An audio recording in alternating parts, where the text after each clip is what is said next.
It's Sunday, January. Hey, what is today's date, Greg? 27th. There you go. We should tag team this. Say every other word, but it's Sunday, January 27th. I think the cold is getting to me. I think that's the problem.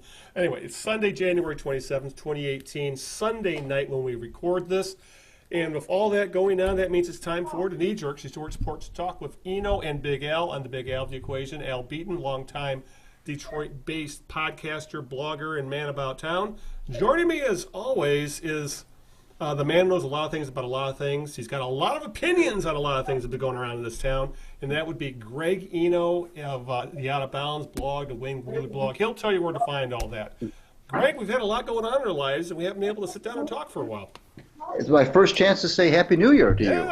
Exactly. 27 days into it. Yeah. We've been away from the podcast since I think December 16th. We took our usual holiday break, and then we had like Al said before the show, real life got in the way, and I was traveling, and so there's all sorts of things going on. But we're back here in year number 10.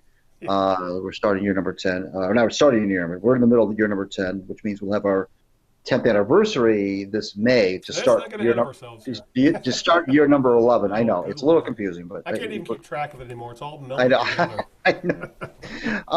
So I am Greg, as Al indicated, from my Out of Bounds WordPress blog. You can find me there. You can also find me at the Wayne Wheeler, another WordPress blog for hockey-related stuff.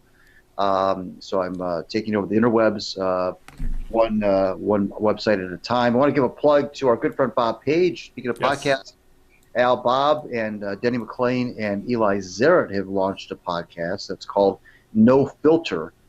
Google that. I don't have a link for you, but just Google Eli Zaret, Bob Page, Denny McClain. It'll come up. I think they've done 2 shows. I've listened to the second one. Good stuff. Entertaining. It sounds really good. Bob's doing the show from Florida. Denny and Eli are in Eli's studio in Michigan, and it's a good. I think it's a good combination of personalities. Eli does a good job of kind of keeping the conversation on track, and of course Bob is Bob and Denny is Denny. So give that a listen. Maybe we'll try to get Bob on in the next month or so to talk about that endeavor as well. Mm-hmm. So I'll give you a heads up on that. We got because we've been away for so long, we're going to pretty much try to hit all 4 of our teams in this next hour and a half. If we can do that, Al's got a full agenda.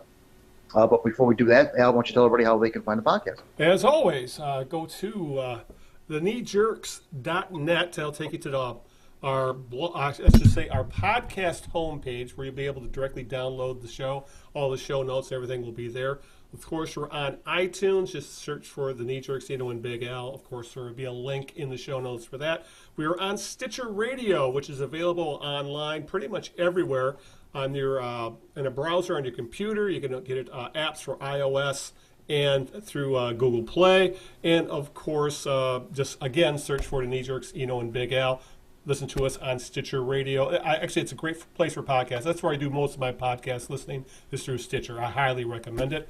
And as always, Greg will be shooting out the links on our various social media places, such as Facebook and Twitter. So with that, I think that covers where you can listen to the show. Yeah, I failed to mention, follow me on Twitter at Greg Eno. Follow the Knee Jerks on Twitter at the Knee Jerks, and follow us on Facebook, facebook.com/the Knee Jerks. But before we get to please subscribe to all those social media and wherever you like to listen to the podcast. Please subscribe. Oh, and I forgot YouTube as well. YouTube, the Knee Jerks on YouTube, and where you can watch us. And again, hit the subscribe button, hit the like button, hit the little reminder bell if you listen to us on YouTube. But before we get into our full agenda, we're going to play a game we like to call Whose Birthday Is It, Maestro? Everybody knows how we play this game by now. I'll give Al a clue or 2 or 3 of an individual whose birthday it is today in the world of sports. And if Al can correctly guess that person within the first 2 clues, he'll receive a box of Dutch Masters cigars, because there really are masters at Dutch Masters. Hey, on the next show, can we have some White Owls? We get Edie Adams to do a hot commercial. Now there is a blast from the past. The wife of Ernie Kovacs. Yes. No, we're really showing her age. Yeah. But yeah, she always did the commercials. And She actually, did. a piece of trivia: The main reason she did those commercials is to make money to pay for her husband's debts. That's absolutely, you're absolutely right. Good Mm-hmm. trivia point. You're absolutely correct. I think Ernie died right around this time Mm-hmm. in '62. I think it was late Yeah, January car accident in a '62. Corvair of all vehicles. Yeah, and he was actually, ironically, like reaching. They said they theorized he was reaching for a lighter to light his cigar because he Exactly. was found he was found with a cigar in his mouth when he died. Unfortunately, but let's get back on All track. right. This personnel made his. It's funny. Every show we show how old we are every episode. Uh, this personnel made his name in the world of football, both on the field and off. He was born on this date in 1959, so he's 60 years old today. Happy birthday to him. He is very much in the public eye, I will tell you that. I will tell you that he did play in 2 Super Bowls in his career. Um, and I will tell you that he was I'll give you this one more clue. He was an offensive player. And what was the birth date again? 1959, so 60 years old. 1959. So he's around our age, So, Yep. oh shoot, 2 Super Bowls played on offense is around our age, which would put him in the Super Bowl in either the late 70s, probably more like the early mid 80s. He's still involved in football today, you say? Yeah, I gotta wonder. Let's see. Damn. I'm going to have to pass. We got a lot to cover. I don't want to sit there and Okay. waste time with this. And Okay. hopefully you'll give me, I won't call it a gimme, but you'll give me a little more, you'll narrow the window Yeah, down a little I bit so will. I can figure this out in the next I will. question, because I really want those Dutch Masters. I know you do. All right, with that, let's get that out of the way. I should say, let's get the agenda out of the way. We have a lot to talk about, specifically just how depressing the Detroit sports scene is right now. We figured we'd probably lead off kind of since we haven't talked in like 6 weeks, it'd be kind of a good time just to show just how bad the sports scene in this town is. It's when I was putting together the outline for today's show, it's like, oh my God, there's like nothing positive really to talk about. Especially when it comes to the last time there's even a playoff win in this town. So we'll kind of say, when was the last time things were this bad? I think you'd probably have to go back to when we were teenagers. That's how bad things are. Obviously, since we've last talked, the Lions season has ended. The big news with them is they fired Jim Bob Cooter. They found a scapegoat and hired somebody else's scapegoat in Darrell Bevell. We have the Tigers. Al Avila's at it again. Greg gets spewing all kinds of information out there, and none of it we'd like to hear. We also want to talk a little bit about the Pistons, which is essentially, as I like to call them, Blake Griffin and a bunch of nincompoops. And then we'll kind of try and end on a more positive note, because there's a team with a plan in this town, and they seem to. I can see a light at the end of the tunnel with the Red Wings. There's a spark of something there, specifically because of a few players. But we'll get into all that. Let's first start with Craig. When was the last time Detroit pro sports scene was in just dire straits? Obviously you're a fan of the Wolverines and the Spartans. Both basketball teams are great. At least there's something going on there. But when it comes to the pro sports teams right now, I found this stat. In the 10 cities with at least 3 pro teams, and obviously Detroit's one of the few with 4, none are in a worse slump than Detroit. Since the 2013 Tigers lost to the Red Sox in the ALCS, there have been 19 consecutive sports seasons of the 4 teams combined where they have not made a conference finals appearance. The last playoff victory, just a playoff win, not even winning a series, you have to go back to the Red Wings beating the Lightning in April of 2016. Obviously, the Tigers' last playoff win was October 2013, where they made it to the ALCS that year. And they did win a couple games against the Red Sox, and it's been all downhill. They got swept in the 2014 playoffs, downhill from them. Pistons' last playoff win, Greg, 2008. Can you believe it's been that long? 10 years. Yeah. And it's going to be 11.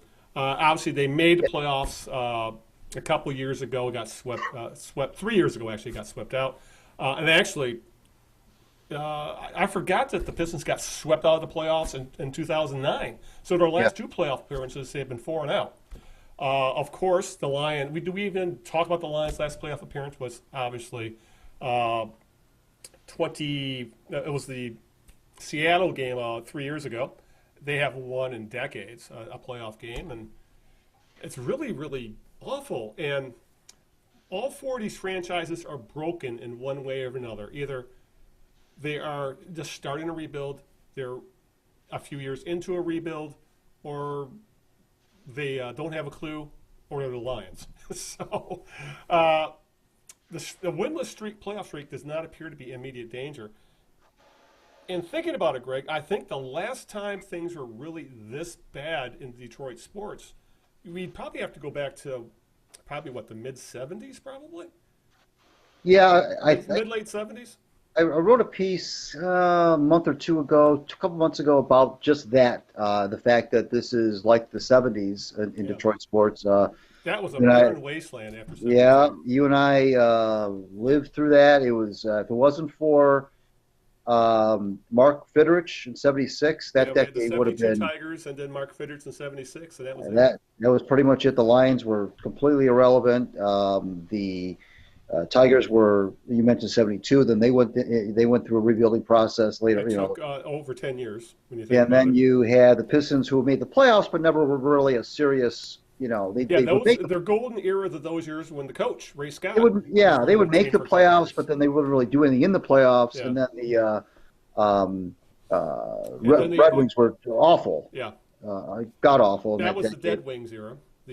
Darkness. I mean it's funny because at that time, just like today, Michigan basketball and Michigan football were good, right. And Michigan State basketball was good, right? And it's funny. It's like the same, 40 years later, it's the same kind of thing. But I mean, it's tough. It really is. It's tough for me as a writer to write about. Come up with different angles to write about. It's tough for the fans, obviously. It's tough for the TV ratings. It's tough for. Could you picture being a beat writer right now? Yeah, it's that, and frankly, Al, I'm not usually one to put sports on too high of a pedestal, but we have seen, you and I have seen, as championships have been won in this town, we do see that esprit de corps, that coming together, that feeling of pride when your team does win a championship and goes far in the play, the buzz that goes on if the Red Wings make a deep playoff run or so forth. And so I will say that there is a certain depressing factor to this beyond just, I think, being a sports fan. I think that when there's nothing going on with the teams that you root for in your town, again, not trying to make too much of this because I know there's a lot of things in this world that are a lot more important than sports. Yeah. But for a lot of people, though, they look at sports as an outlet, a way to get a means by which to get away from their the stress of daily life. And when there's really nothing going on there. Now, of course, you can always tune in and watch regardless of how good they are. But when there's nothing going on in terms of excitement as far as how good the teams are, then that takes away a lot of that enjoyment, a lot of that stress relief kind of dissipates when you know that, okay, I can flip the game on tonight and probably watch my team lose again. Or knowing that there's not going to be any playoffs this spring for the Red Wings or the Pistons, the Tigers are going to be awful. Football is not for people who love football. It's still the first kickoff of the new season, still 8.5 months away, and so it's just without trying to make too big of a deal, it really does affect, I think, some people's mindset. Yeah, I agree. It's funny, like when you brought up the Wolverines, that's the main reason I became such a big Wolverines fan when I was a kid, because every other team in town sucked. And all there was Bo Schembechler and Johnny Orr and their teams out in Ann Arbor that were actually good. So that's how I became a Wolverines fan, which I still am to this day. But, yeah, it's especially, thinking about back then. The Tigers were the Tigers of that era were very similar to the Tigers of this era in that they kept a bunch of guys around too long. Of the glory years, they had one last gasp. In that case, it was '72. In our case, and today it was the 2014 team. When you could argue with that they should have started rebuilding then or right after that season. And again, with the Tigers, they didn't really start rebuilding in earnest for another year or two after that. And the Lions. Lions have always been the Lions. It was just, I think, even worse back then because Russ Thomas was the GM, and that was back. When you listen to sports talk radio today and people complain about the penny pinching Lions, they're still thinking of that era where the Lions were a legit penny pinching franchise. I mean, there was. You want to go back to the AFL days in the '60s? There was years the Lions would lose draft picks because they wouldn't outbid the AFL. They lost the number one draft pick one year. They drafted Flip Bolitnikoff, and they couldn't sign him. That's how the Lions were back then. I tell you what, they had several players out. Bolitnikoff was one of them. Yep. John Hadel. Mm-hmm. Jerry Philbin, the great defensive lineman for the Jets. He was a Lions he was on the '69 World Champions. Warren Wells, who did briefly play for the Lions, but ended up being a star for the Raiders. The one that comes to mind, they took Pete Beathard. There was overall, so they didn't have the first pick. There was Johnny Robinson. Yeah. The great defensive back, Johnny Robinson, Hall of Famer. Yeah. They missed out on him as well. Yeah, that's how because the Lions never recovered from that and really hit them in the '70s. And the thing about that, Al, is that the Lions teams of the '60s and the early '70s were very good defensively. Yeah, they just did not have. Yeah. They did not have much of an offense, and had they had Hadel, Bolitnikoff, Wells, their fortunes might have been a lot could you picture the Lions of John Hadel instead of Bill Munson, Greg Landry, right. Danielson, whatever, when he went through the, all the way through Jeff Comlow in the '70s, and the team that ended up going 2-14, and obviously the Pistons had a couple years where they really they shined. Actually, we've talked to that about the coach, but realistically, they were still a franchise that was a lot of ways the Clippers of the day. They had some good players. Hard to believe a team of Dave Bing and Bob Lanier was an afterthought, but for the most part they were.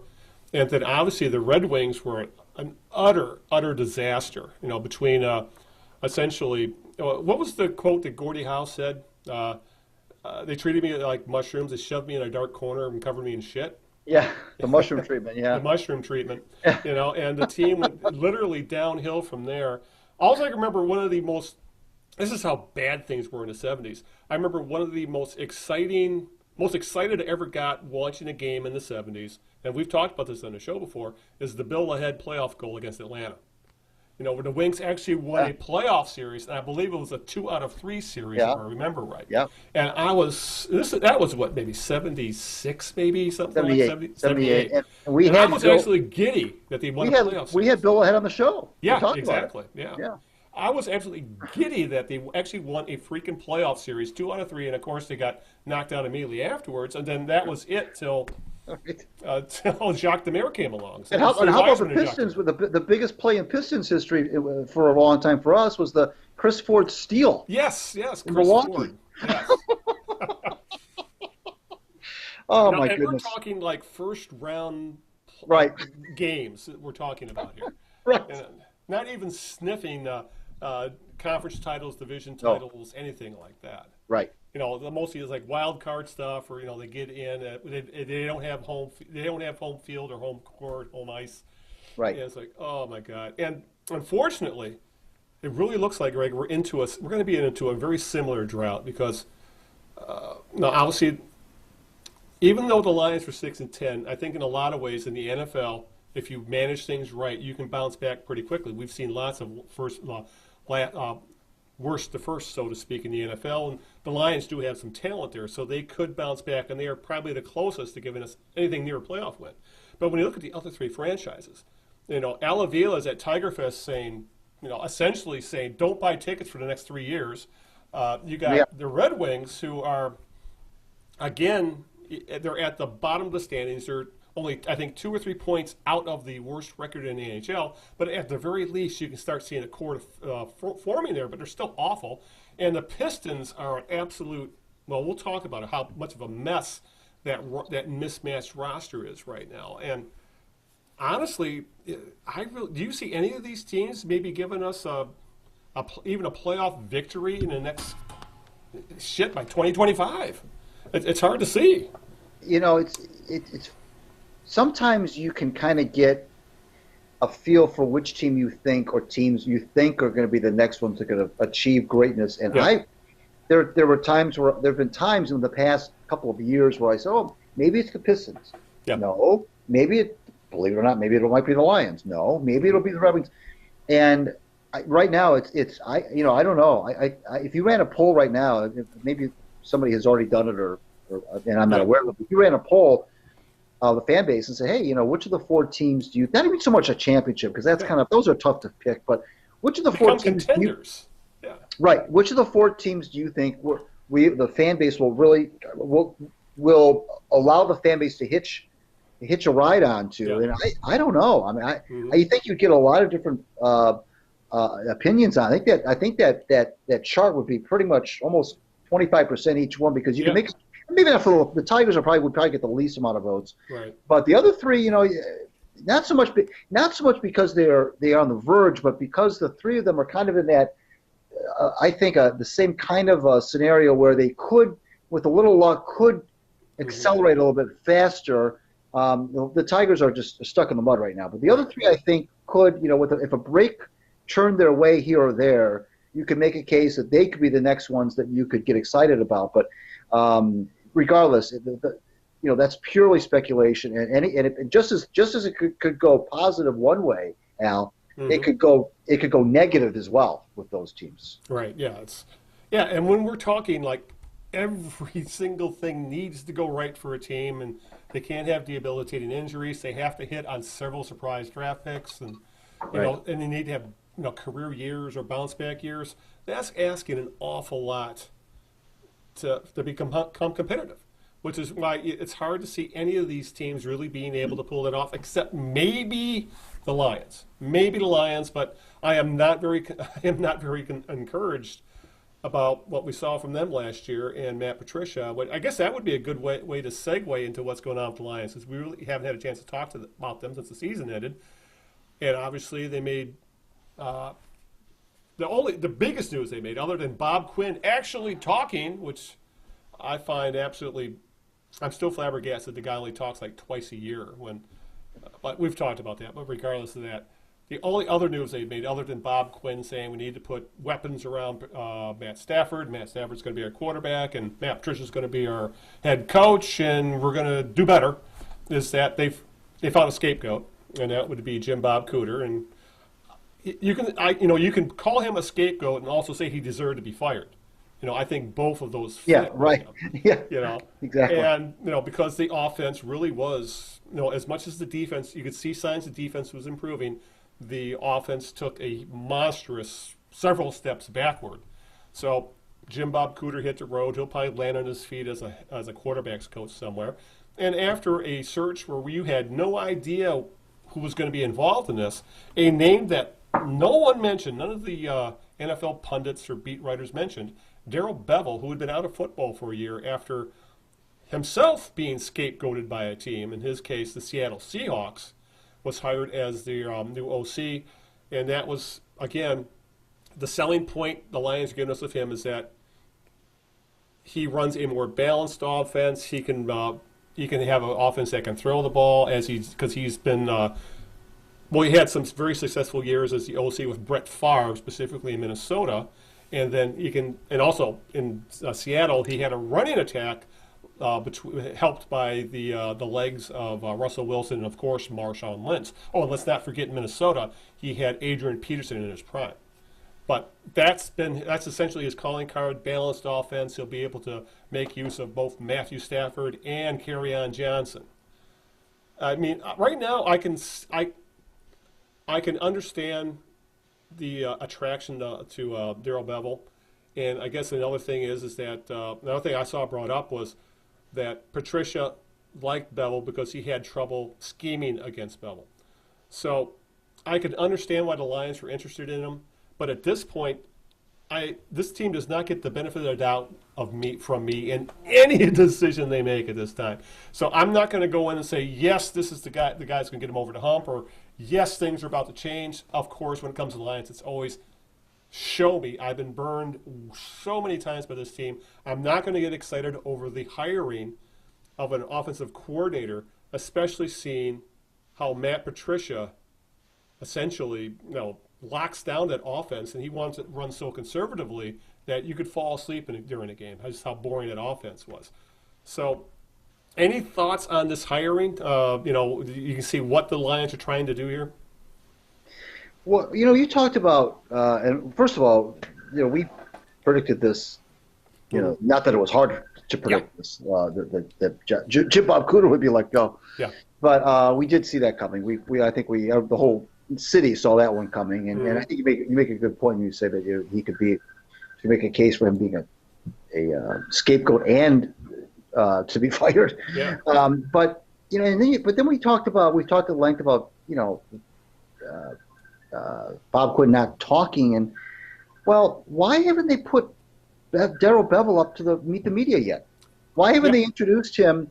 Usually when you I remember when the Eagles hired Jim Schwartz as their defensive coordinator. I remember the Philadelphia media going to the airport to catch him coming off the plane, getting his luggage. Yeah. Cameras were there. They tried to get a quick interview with him. There was all this excitement. Hey, Jim Schwartz is in town. Jim Schwartz is in town, and they couldn't wait to get him in front of the media. And so when they announced the Bevell hiring, I said, okay, I'll be interested in this. I didn't write about him because I wanted to hear what he had to say, and I figured there's going to be some sort of introductory presser.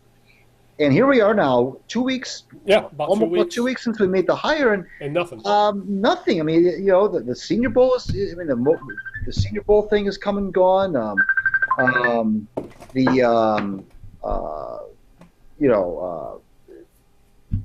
playoffs have now we're in that time frame now where there's that there's downtime a dead period between the Super Bowls for another week. So they could do it right now. And they still have not put Darrell Bevell up to have a press conference, and I don't understand it. I really don't. I find that mind-boggling. I mean, I can say it's not like he's a position coach; he's a coordinator, and this is a big hire. Yeah, I mean, we're in the day and age now in the NFL where whenever a coordinator, and the coordinators those are the obviously head coaches are the big jobs, but coordinator jobs that gets the fan base going.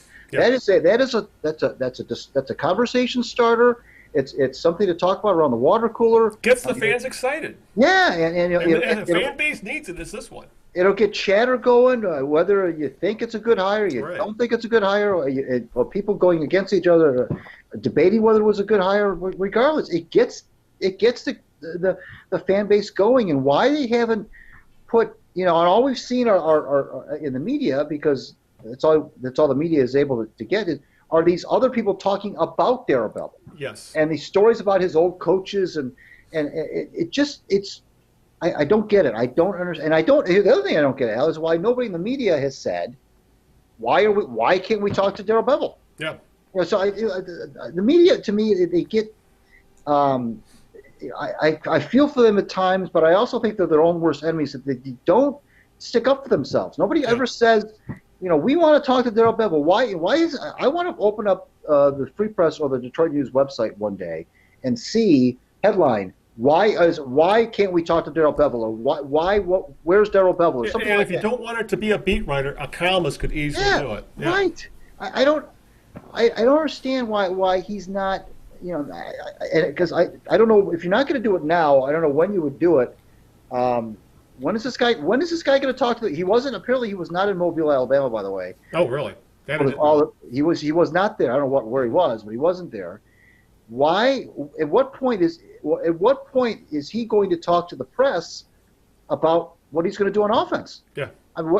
At this point, I would guess during the draft. That's the only other time I think until they start having workouts again. It would be the draft. Yeah, and that's May. I don't know, and I apologize if I missed this, and I'll take this criticism back if I miss it. I don't think there's even been a statement released where Darrell Bevell's been quoted. Not even a statement. I don't even think the Lions have released a statement. I'm excited to join the. I think the only thing we've had about the Lions confirming this is there were, I believe, an NFL Network interview. It was either NFL Network or the NFL Network on Sirius XM, where they actually talked to Quinn, and he talked about the hire, and that's been it. There's been no actual press release, press conference, a leak or whatever. There There's hasn't nothing. even been a statement from Darrell Bevell that's even the Yeah, exactly. perfunctory. Nobody in the hierarchy at all. Nobody, It's ridiculous. not even the perfunctory. I'm excited to join the Detroit Yes. Lions. I'm looking forward to getting started with Matthew Stafford, and we have some tools that I'm eager to use some weapons. Nothing. You could what you just said. We could release that as his statement, and people would believe it. Yeah, Yeah, it's. I don't get it. No, it's again. I don't even think the Patriots themselves act this way. It's like Quinn and Patricia. They said, "Well, let's do what the Patriots do, and then turn it up to 11." And this, the thing, as we've said before in this podcast, when you've made it to like 11 dozen Super Bowls like the Patriots have over the past 20 years, you can pull off shit like that. When you're coming off a 6-10 year and have won a playoff game in 30 some years, I think you need to throw the fans a few bones and be at least. You don't have to tell us how the sausage is made. At the very least, you just need to show up in front of the press occasionally and say, "This is what we did, and this is why we did it." That's all we're asking. Right. Yeah. So, it's, and I guess it might lead us to another good segue here, talking about how we have one franchise who won't talk about a damn thing. They won't even talk about hiring a prized offensive coordinator or trades or anything like that, to another franchise who has a GM who would give away state secrets if he was with the State Department. And that would be Al Avila. This is a big weekend for the Tigers because this week they did their annual winter caravan where they have two buses. One goes around to different places in Metro Detroit. The other one makes a tour of the west side and up north here in Michigan. So, and then at the end of that, they all end up back in Detroit. And on Saturday, they have the big Tiger Fest, autographs, interviews, press conferences, and media availability with a whole of pretty much all the talking heads and essentially the hierarchy of the Tigers. And Al Avila was like in his element, and I think I've seen a few people say this. There isn't Al Avila has not seen a microphone he won't start talking into. We could walk up to him right here with our phone. Al, got a comment, and he tells us what the hell the team's doing. Yeah. And the stuff that he talked about this week were essentially, if I was in charge of ticket sales for the Tigers, I'd be livid. Because essentially, he admitted the Tigers will not be spending any money for at least the next 2-3 seasons. He said they said maybe 2021, which probably means 2022, and that's only if the prospects that got percolating in single, double, and triple A right now actually start to pan out. And then they might start spending a little bit of money, and plus by that time, Zimmerman will be off his contract. The only one else, big contract still in the books will be Miguel Cabrera. But again, with this comment, Greg, where he says, we're not going to spend money, period. He may just as well told the entire fan base, stop paying attention to us, don't even bother going to games, and don't spend any money on us for at least 3 seasons. Because the way things look, it's going to be 2022 before you even think about making a splash free. And I'm not even talking about getting a Mike Trout or anything like that. Right. We're talking about getting, the equivalent of, say, Nick Castellanos, that kind of a player. A useful veteran who could, give you 2 or 3 WAR and really help improve a team. They're not going to do anything like that for the next few years. And this was another reason between them not being, he said something about not being in a position to spend money yet. He also mentioned that he did not want to block young position players. All right, which position players would he be blocking if he signed a veteran for a year or two, like 2 or 3 years even? What big? We talked about this on the podcast here. What impact position players do the Tigers have in their system right now? They don't have any, so they could sign, a catcher, a corner outfielder, or whatever, a second baseman, for Christ's sake. There was actually decent second basemen in the market this year that weren't expensive. There's no one in the system that's going to be ready in the next probably 2 years at least. So you're not going to be blocking anybody. And if, God forbid, one of them does step up, then all of a sudden you got a trade chip in that veteran, So to say that I don't want to block my young position players when they don't have any high-end impact position players is disingenuous at best. At worst, it's just taking us off for suckers. You know, I not normally. I'm not a conspiracy theory guy, Al. But I've resisted climbing onto the train that says that Chris Ilitch is, forbidding Al Avila from spending any money. But I'm starting to wonder now if this no spend thing is really truly Al's idea. I mean, I'm wondering if he had his druthers, if he wouldn't go out and try to grab a guy, for some stopgap measures. And Right. the thing that bothered, and I'm struck by something that you said. I'm not sure it was our last podcast, but the podcast before when we were talking about something similar to this. And you said that, one of the ways you can stop sucking is by getting better players. Yeah. And I said one of the way that kind of it spawned a column that I wrote, which was essentially said, and the way you get better players is by spending money to sign better players. I understand. I get the whole rebuild thing. I understand it. I know that you have to let some stuff go off the books. I understand it's foolish to try to go out there and pretend like it's the old days. But on the other hand, I can't help but look at the landscape of the Central Division right now. I've said this before.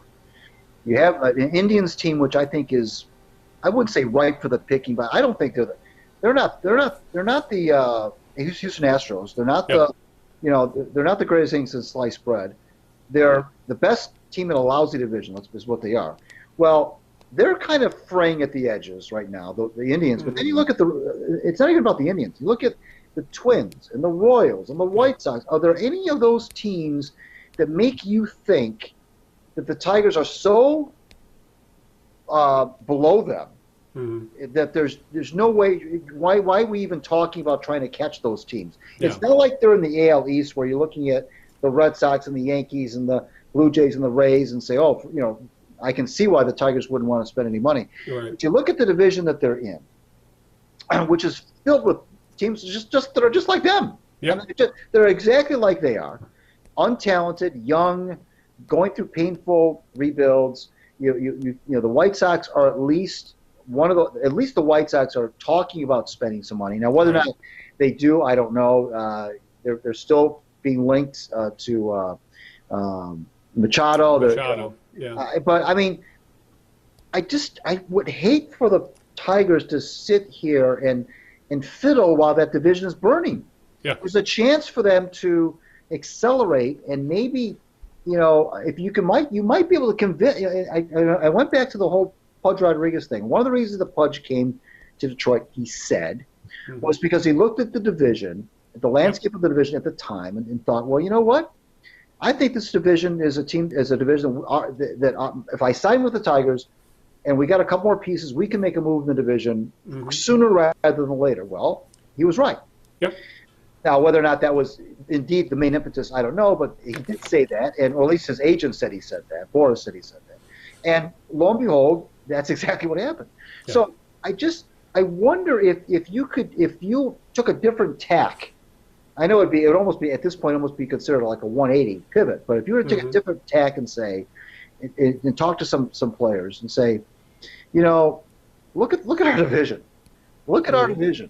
Yeah. And do you see any teams there that we're just so light years behind that we shouldn't even bother talking about a run here because those teams are so much better than we are. Right. Those teams are stacked, and we are who we are. You can't say that. Yeah. You cannot say that with any degree of honesty. So why not take the other opinion that says, hey, because this division is so lousy, and we admit it's a lousy division, we think we can make a move here. Yeah. If we could start to, we got the Victor Martinez money came off the books. We're basically down to just Zimmerman and Cabrera in terms of really big fat contracts. Yeah. And I just hate for the Tigers to blow this opportunity to maybe make some hay here. If those other teams want to lollygag like the Royals and the Twins and the White Sox, they want to lollygag, let them lollygag.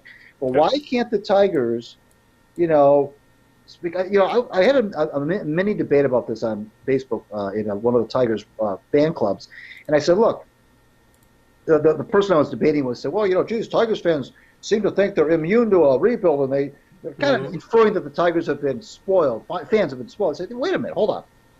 From 1989 to 2005, this was a barren wasteland for baseball. Okay, then from 2006 to 2014, they had a run. Okay, a couple World Series, I'll buy it. But now we're off on another irrelevant streak here. And you're going to pretty much, when all is said and done, you're going to look at about 35 years of a body of work, of which 27 of them were bad. Yeah. So I don't want to hear about fans being spoiled, because there hasn't been a World Series in 35 years. There's been so much bad baseball, way more bad baseball than good since '84. So I don't want to hear the fans are spoiled.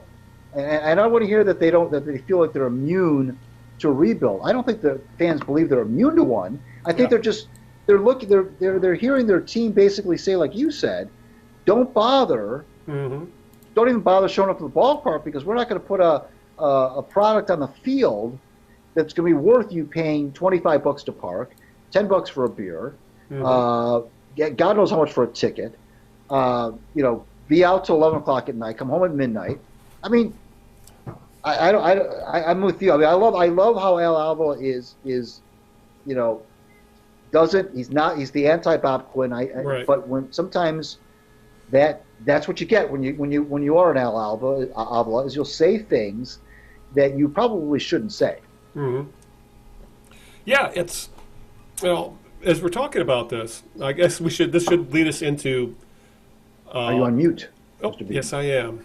Let me get that. Yeah, which kind of this leads us into the Nicholas Castellanos situation, the fact that free agency is moving so slow in baseball right now, and the fact that I think you'd make a legit argument over collusion between the owners right now, that they're doing their damnedest to keep salaries down. But one of the things big thing that came out of Tiger Fest for this past week with the interviews was that there's reportedly, according to the Tigers GM, there's no trade market right now for Castellanos. No one wants to give him a decent return for a good hit, not a great hit, but a good hit, god-awful corner outfielder.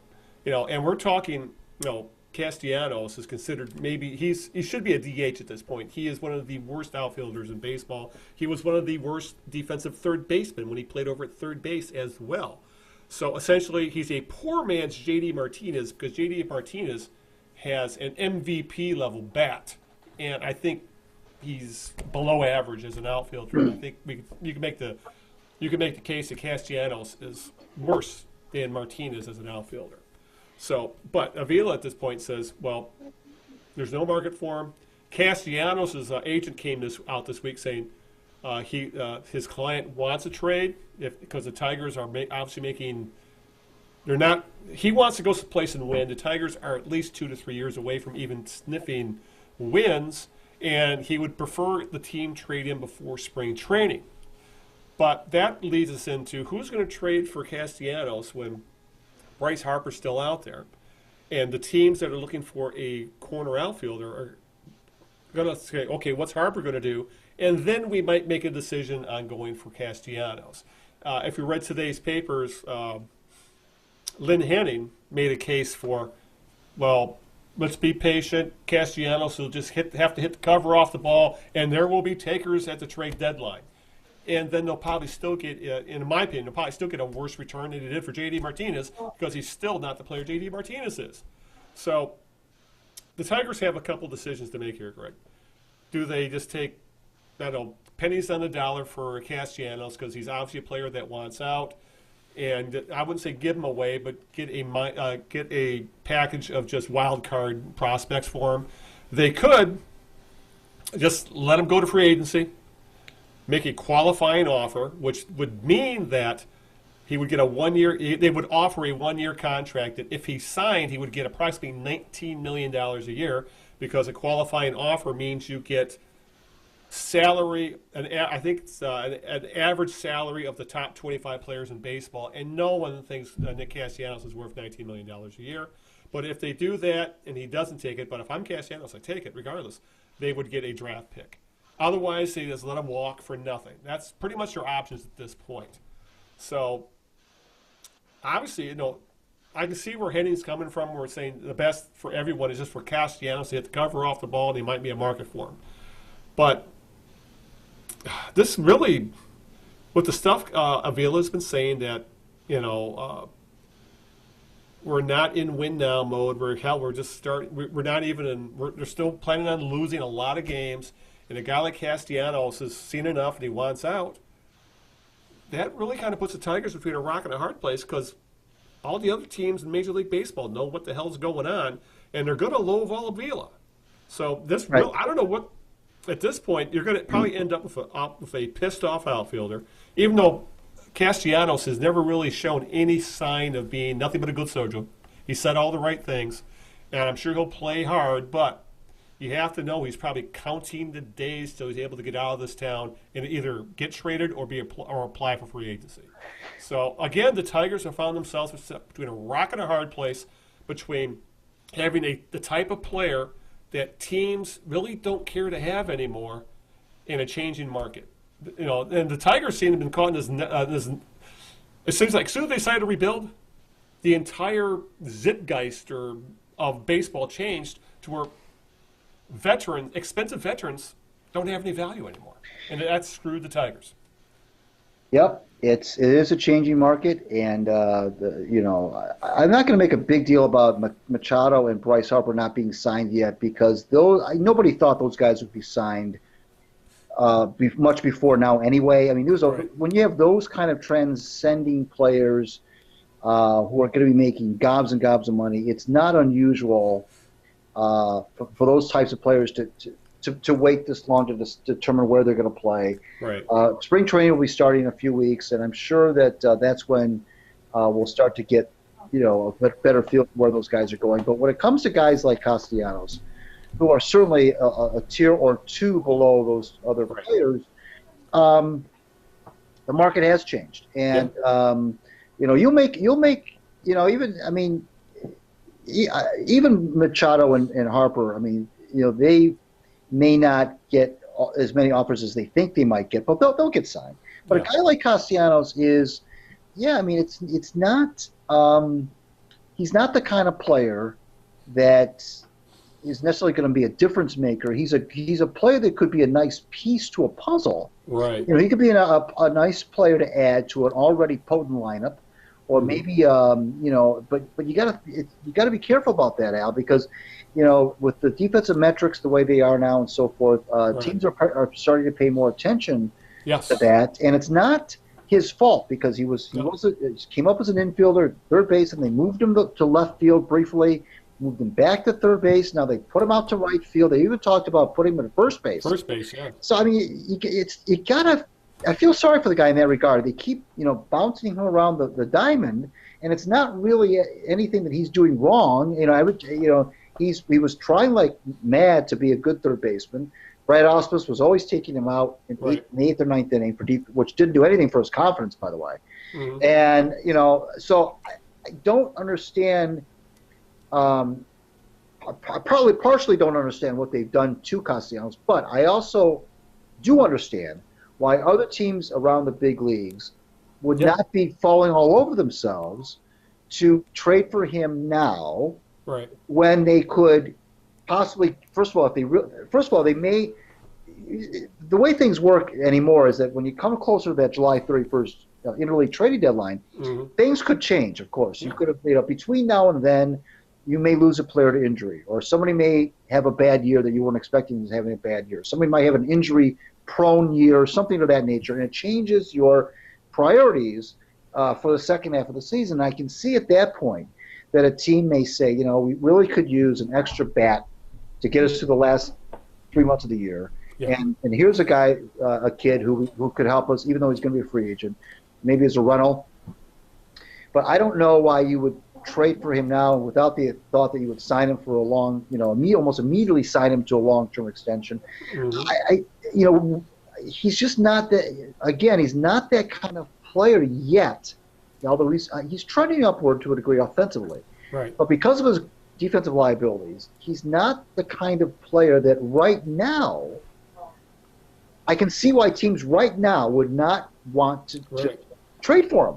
Yeah. Because why would you do that? And so and now I feel bad for him because now he's come out publicly, at least through his agent, and says, I want to make. All they've done is talk about trade me. Yeah. Well, I want to be traded. I'd rather be traded now before we get to spring training, so I know what team I'm going to be. Well, that doesn't work that way. I mean, in a perfect world, if everybody got what they wanted all the time, yeah.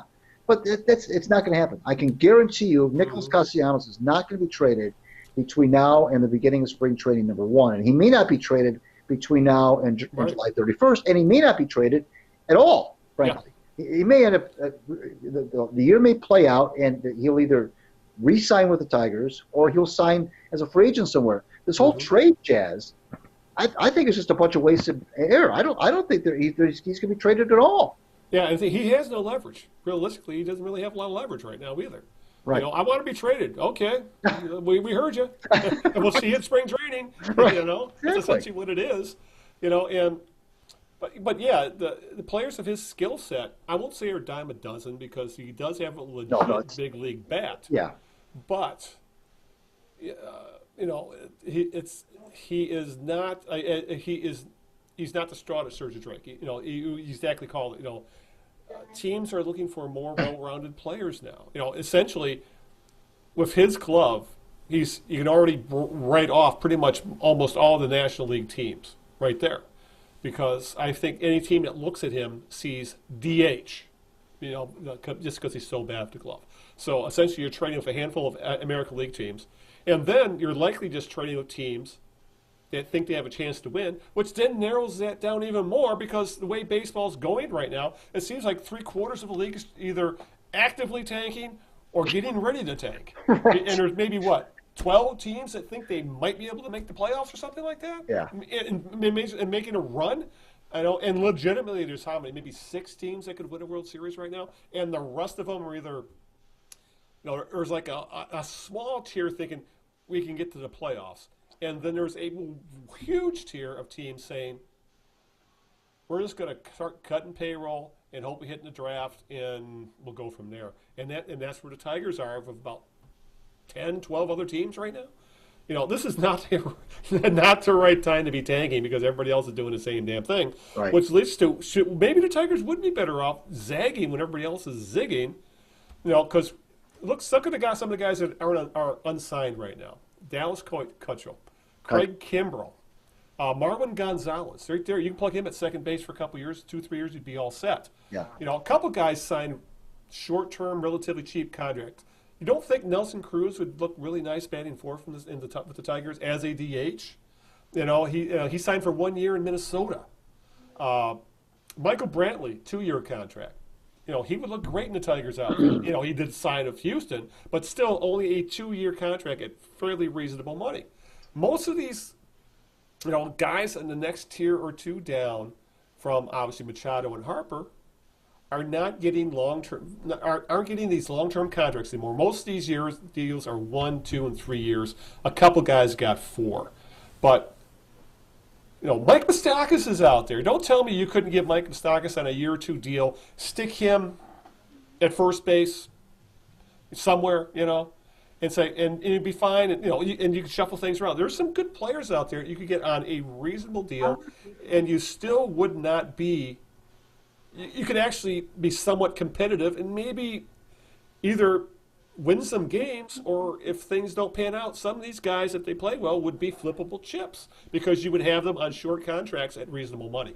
Because that's the way the league's going now. And the Tigers aren't even thinking about doing that, which is absolutely dumb, if you ask me. It's just it's not only a public relations, I think, faux pas. Yeah. To come out and say what he said.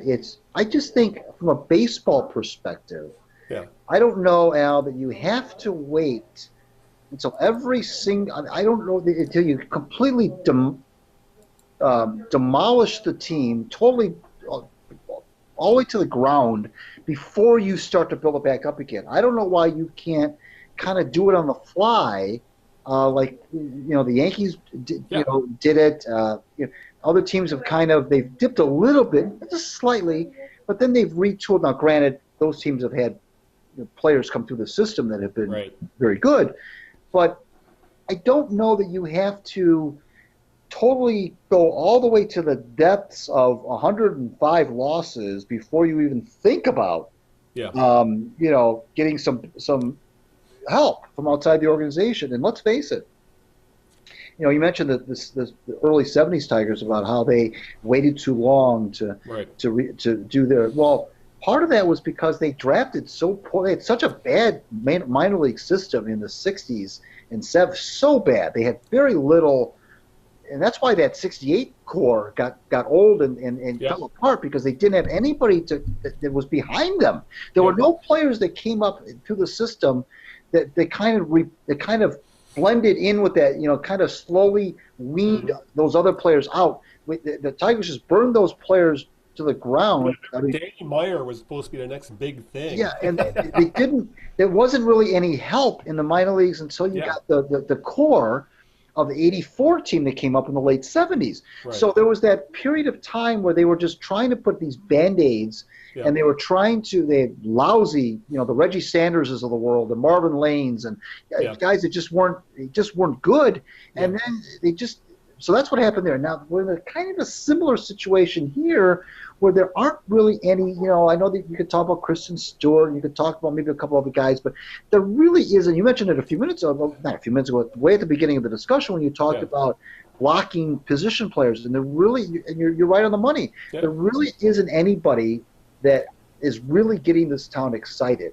Yeah. Even Stewart. I mean, there's really nobody that if they are.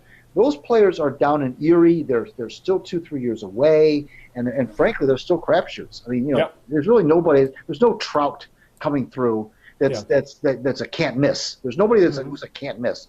So I don't know from a baseball sense, Al, if this makes sense to do it this way. You mentioned Moustakis, and but here's the other thing too. If you look at I was looking at the list of free agents that are coming up after the 2019 season. In other words, Right. next offseason. Next year. It's not Right. a very good list. Right. There's no Harpers. There's no Machados. There's nobody that really. There's a lot of mid-range guys that are, the Nick Markakises Like of the world. or Nick Castellanos. Yeah, right. Exactly. There's nobody you're gonna sign and get the town excited. There really isn't. There's a lot of medium range free agents. This was the year if you were gonna make some sort of a splash. This would have been it. Yeah. Right. So now what you have to do is if you're gonna go the free agent route, you're gonna be signing these mid-level Rondell Whites of the world, if you will, Yeah. those kind of players that are they're okay. They're veterans. They got a little bit of resume behind them, but they're not going to turn the town on. But sometimes you have to. You mentioned Nelson Cruz, and Brantley. Okay, those guys are. Brantley's injury prone and Cruz is old, but Yeah. you can't tell me that if you had Michael Brantley and Nelson Cruz on that caravan, Yeah. the Tigers caravan, they wouldn't get some excitement going. Now, first of all, Brantley's just killed the Tigers. I mean, just absolutely Yes. murdered them over the years. I think he's the biggest Tiger kill I've ever seen, Brantley. And next to Maurer. Maurer was another one. Yeah. But Well, yeah. Think about say you go Brantley, Cabrera, Cruz, Castellanos, the middle of the order. That doesn't sound half bad. right. And for not a lot of money, or for that matter. Well, this is when we're talking about this. We kind of go back to Castellanos, who thinks he's going to hit big in free agency. You brought up Nick. We both kind of I think we brought up Nick Markakis, who finally he signed he's going back to Atlanta, 2-year deal. Second year is a club option, not a player option. $6 million a year and he is a very similar player to Castellanos. He's older, of course, but he's put up similar stats. It's the left-handed swinging version. Yeah, of Castellanos. Probably a little better in the field, maybe a little, not as much power with the bat, but a very similar player. these are the kind of players that aren't going to get $15 million a year contracts anymore. And I think Castellanos is going to be sorely disappointed, and maybe the Tigers will be able to come up with something to keep him. But at this point, I'm starting to sense bridges are starting to get burned here, and you got to wonder how this is all going to fall out. But yeah, guys like Castellanos, no, he might be actually a good pickup in the next offseason as a free agent, but he's not going to get huge money. It's just not how baseball's going right now, and you know it's because of collusion. But regardless of that, baseball was changing anyway. Take collusion out of the conversation. There's so many younger, analytic-leaning guys in front offices now that they've seen all these guys like Cabrera and Pujols get these monster contracts for what they've done, not for what they're going to do, and it's handcuffed teams for years. That's not going to happen anymore. And so a guy like Castellanos, these mid-level free agents or free agents to be, are going to make good money. They're just not going to make ridiculous money. Well, the other thing too, Al, is that these players are the money's going not to those kind of players. The big money is going to the closers nowadays. Yeah, the bullpen guys are getting the money, not these big back type guys. I mean, these guys that the JD Martinez's and the Castellanoses and so forth. They're not the ones that are the metrics people like. They love. There's right now the flavor of the month are closers. That's who's getting the big money. Those players, those ninth inning guys, are the ones that are commanding the big money right now. And they're the ones that have a lot of the bidding wars. It's not so much. I'm not trying to. I still believe that Machado and Harper will be signed, but. Right. But still, even those two guys, if those two guys, Al, had come into free agency 5 years ago, 4 or 5 years ago, there would be, a million rumors. A-Rod type contract. Yeah, but there would have been rumors daily about who's going to sign him. One day you'd read the Dodgers, one day you'd read the Red Sox, one day you'd read the Phillies, one day you'd read the Mets. And there would be this tour that the Dan media would right. There'd be a tour, and exactly, and there'd be excitement. Even just if you were a fan of the Orioles and you Bryce Harper is flying to Baltimore, there'd be so much excitement. Yeah. Now, even though I believe those players will be signed, their teams are not stumbling all over themselves. Yeah, you're hearing 2 or 3 teams mentioned on that. And I think a lot of that is what you said a little while ago about the state of baseball right now, where so many teams are, like you said, either in tank mode, about to be in tank mode, or are on the precipice, and there's really only you probably count on one hand. Yeah. How many teams legitimately could win the World Series next year? Yeah. So when you have only that many teams already that feel like they could win without Bryce Harper, frankly, and without Manny Machado, then why would they be one of the teams necessarily to sign a Harper or a Machado? Yeah.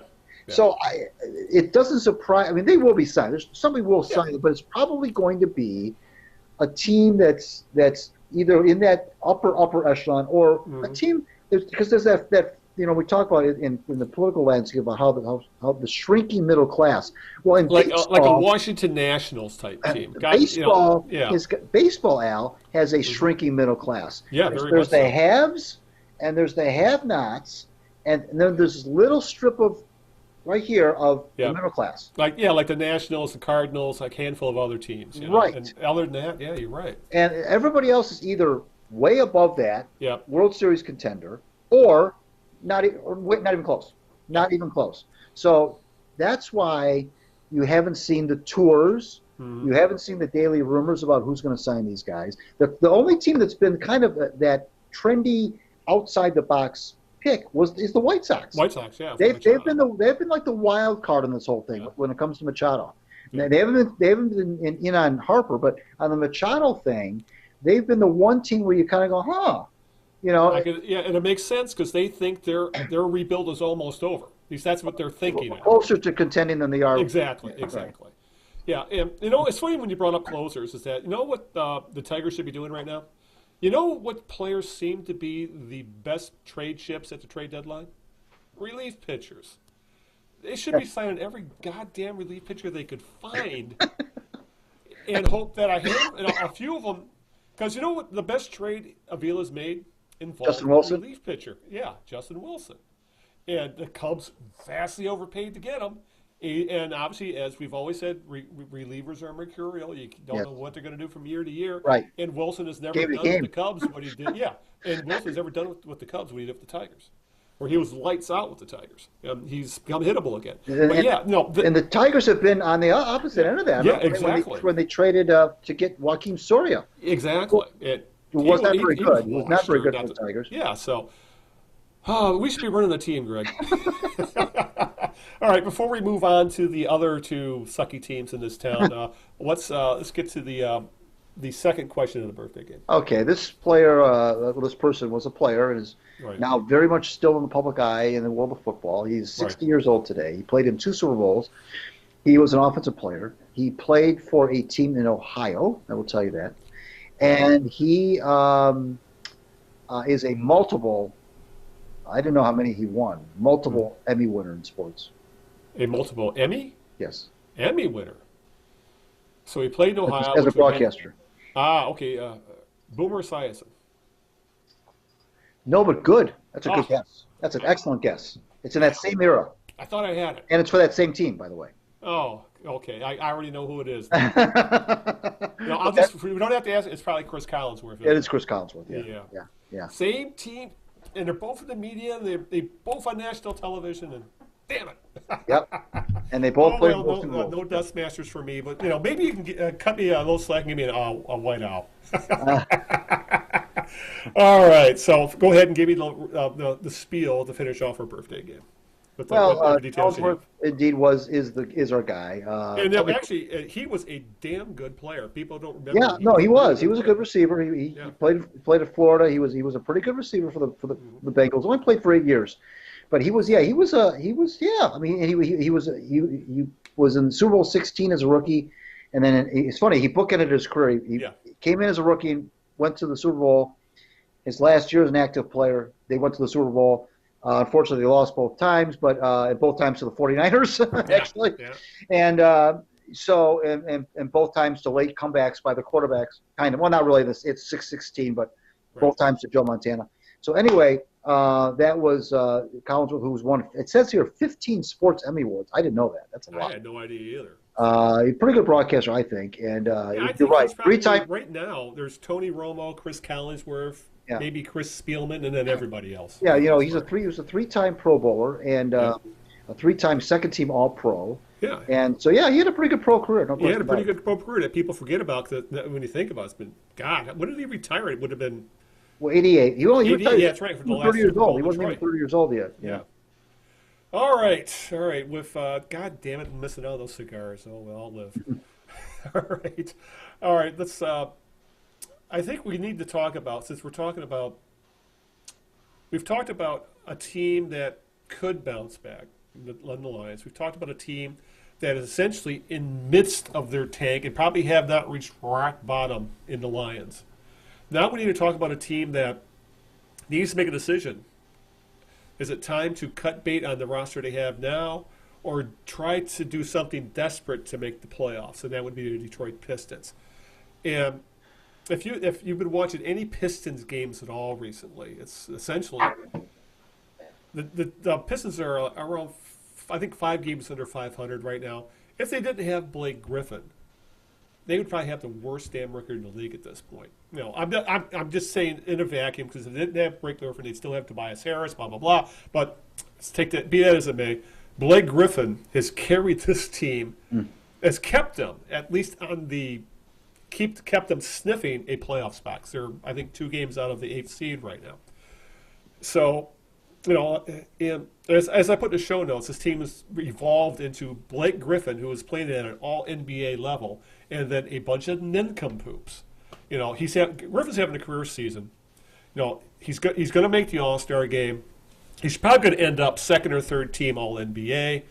And he's surrounded by teammates who all have some combination of a low hoops IQ, an inability to make an open shot, or are just plain bad. And mixed in with those guys are several toxic contracts that you cannot unload. And it all kind of came to a head over this past week. Actually, I watched it happen because I watched my share of Pistons and Wings games. And the Pistons had to hold on to win a game. I think it was the game against the Pelicans, and the Pelicans didn't even have Anthony Davis, and they had to hold on to win by 4 because they blew a big lead. And Griffin was being interviewed after the game on Fox Sports Detroit, and he is complaining about it shouldn't have been like this. We need to have a better focus. We're better than this. There's things we won, but I don't like how we're winning. And in the middle of the interview comes Reggie Jackson clowning, playing the fool, showing off essentially in front of the cameras. And this is a guy who's had like one good game in 3 weeks, and it would have to be that game. Right. And of course, this makes national news because you can see the look on Griffin's face. He was not happy with Reggie Jackson. It's like he's holding his tongue, and here's Jackson preening and styling and it was probably just a little thing, but the optics were horrible. It made all the big websites. ESPN Talking Heads brought it up. Hell, it was on the front page of Deadspin. Everybody showed and looks at and it's going, look at Reggie Jackson pissing off Blake Griffin. Afterwards, Griffin says, "Oh, I'm not mad. I'm not mad." You got to wonder how much truth is there in that, because Reggie Jackson is essentially become the poster boy for everything that's wrong with this franchise right now. Overpaid, underperforming, thinks he's better than he is. And that's essentially Reggie Jackson and Andre Drummond in a nutshell. Or for that matter, you could throw in some of these other contracts like John Moore, Langston Galloway. Glenn Robinson III has been a total bust. Yeah. Henry Ellenson, who was a first-round draft pick, the Pistons have already essentially waved the white flag at him because they didn't pick up the last year of his contract, so he's going to move on. Stanley Johnson's been an absolute and utter bust. And I don't understand him even being in a rotation when you play him as a 3-and-D guy, and he only plays D, and even then his D is questionable, and he can't hit a three-point shot to save his life. So I feel, I never thought I would think this, that Blake Griffin actually ended up fitting into this town really, really well, in that the type of game he plays, he hustles all the time, he plays hard all the time, he plays hurt when and he's battled through whatever's gone on with him. He's played almost every game this year. The only 2 games he's missed were coaches' decisions for rest, not because he was legitimately hurt. Right. He's done everything a Pistons fan, a Detroit fan would want of a superstar, and they've embraced him. And now the fan base is like, we love this guy. What the hell's the matter with the rest of you? Because they're not giving him any support at all. And I never thought I'd say this. I mean, I really like Blake Griffin as a player, and he could take a team somewhere. He just can't take this team anywhere because there's nothing there to help him. No, there's not. When he was acquired around this time last year, it was the big 3, right? It was the big 3. And Drummond and Reggie. Yeah. And Drummond is still, we could do a whole podcast just on him, but he's probably still in the top 10 big men in the league. In a league that's changing, that is minimizing how effective big men can be. And I think he's got value. I think there are other teams in the league. But he's not max contract value, which is what right. he has. Yeah. But Reggie's completely, this is what's, Al, if you look back on his career, he wanted out of Oklahoma City. And Oklahoma City's locker room wanted him out. He had a tumultuous time there, and then he came here, and he seemed to have a little bit of a rebirth under Stan Van Gundy.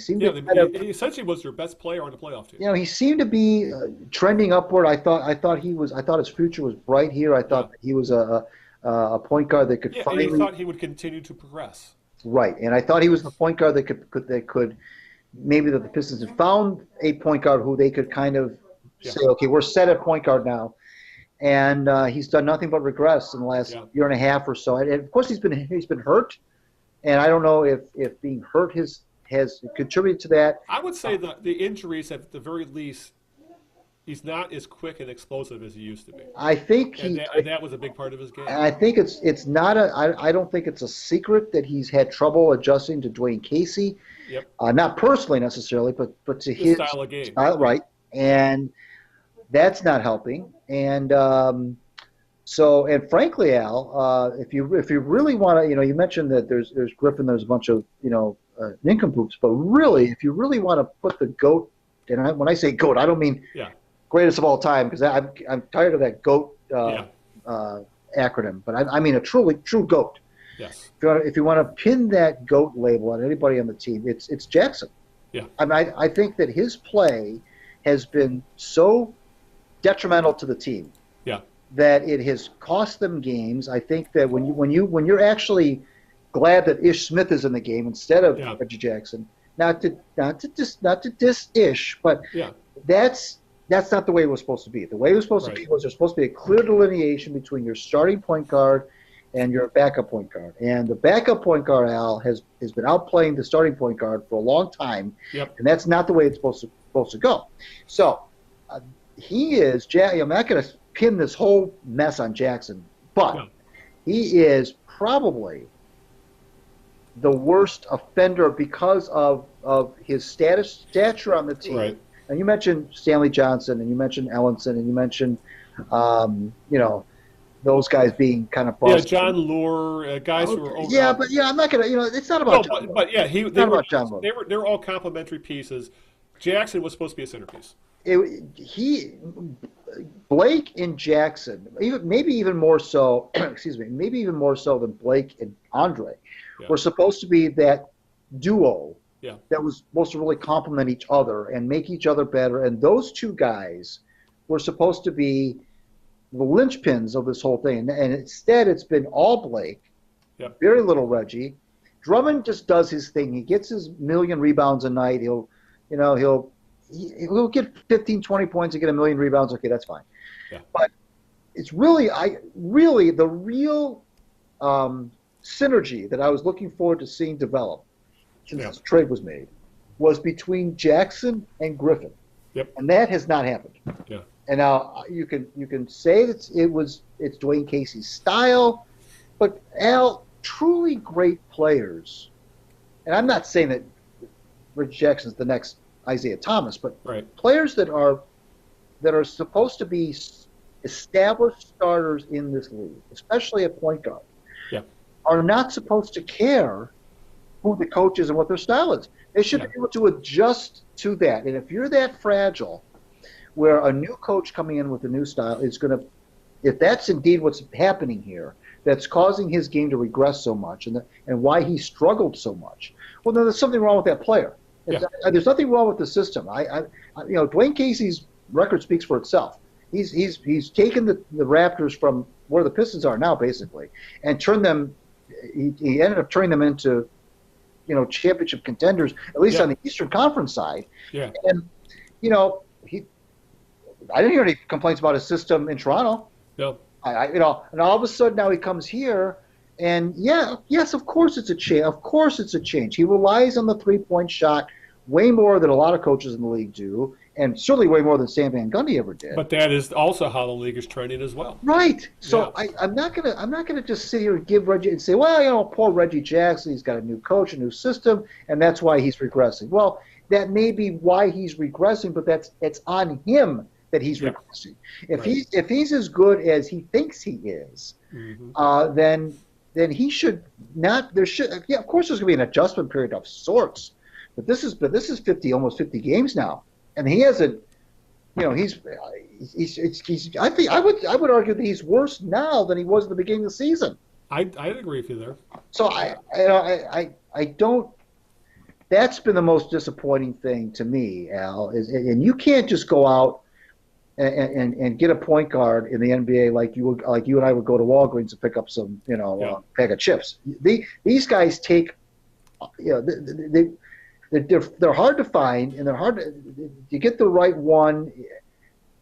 I understand that. They're kind of like quarterbacks in the NFL, not to that degree, but they're similar in terms of you really can't win a championship, seriously, unless you've got a really decent point guard to run the show.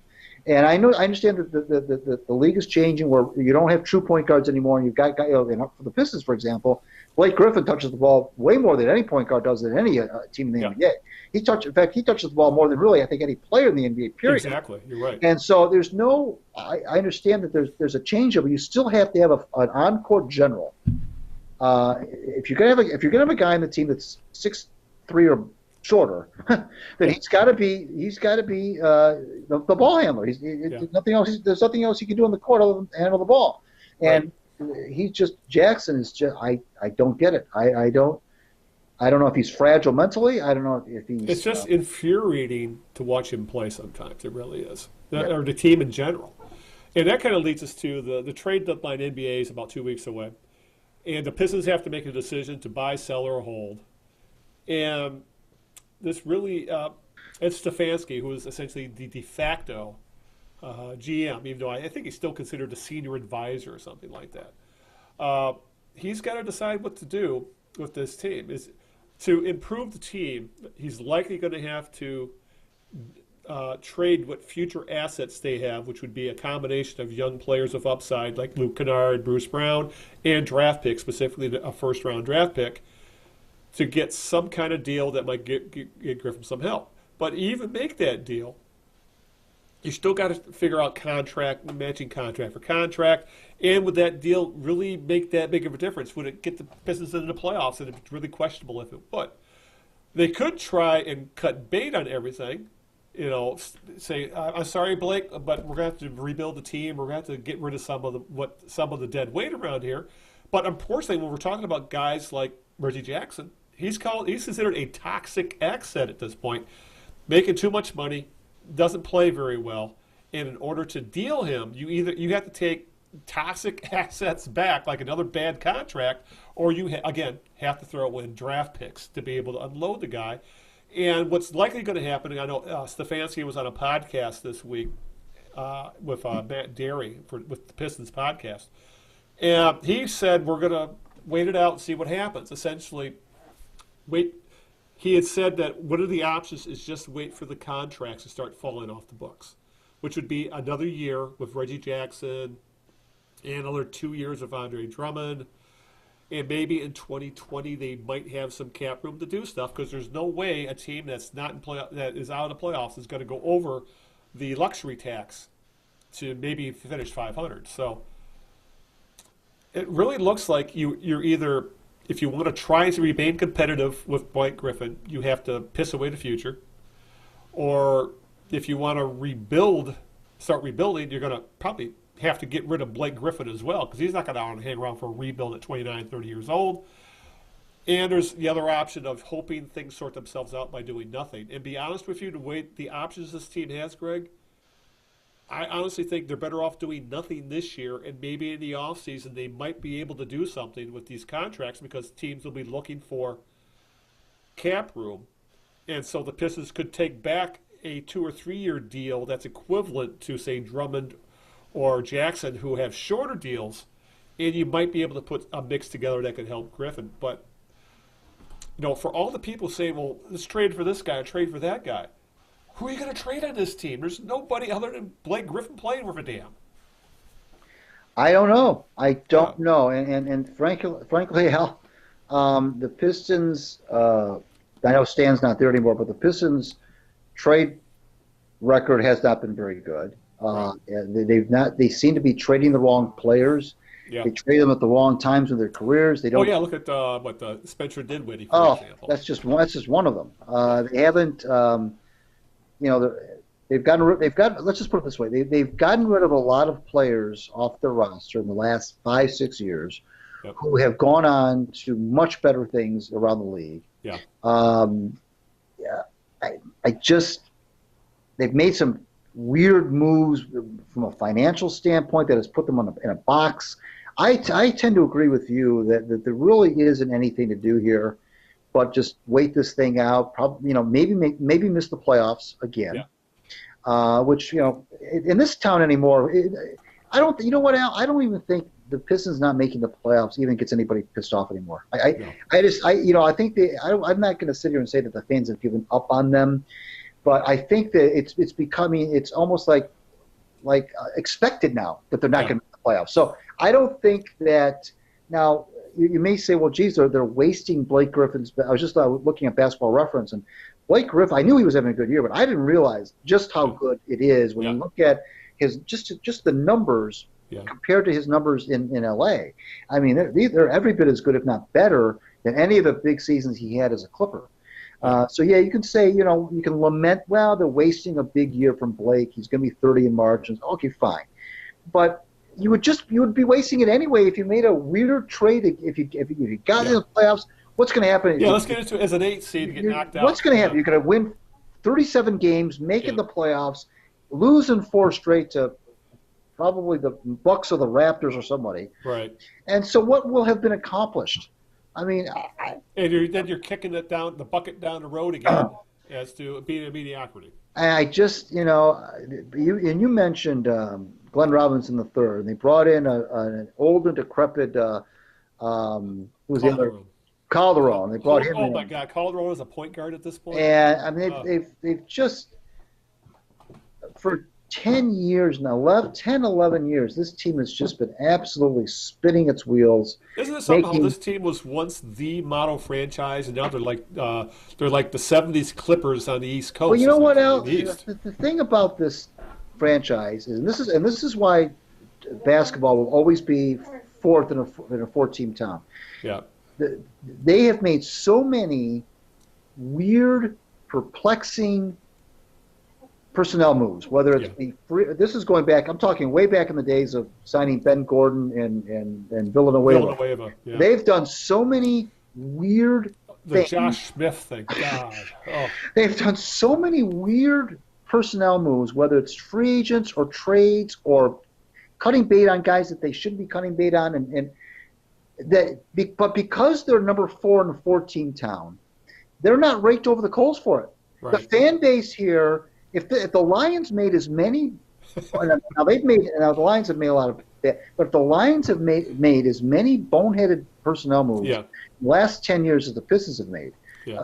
You think that the fan base is mad now about the Lions? Yeah. Oh my gosh, it would be absolutely. But the reason why is because nobody cares.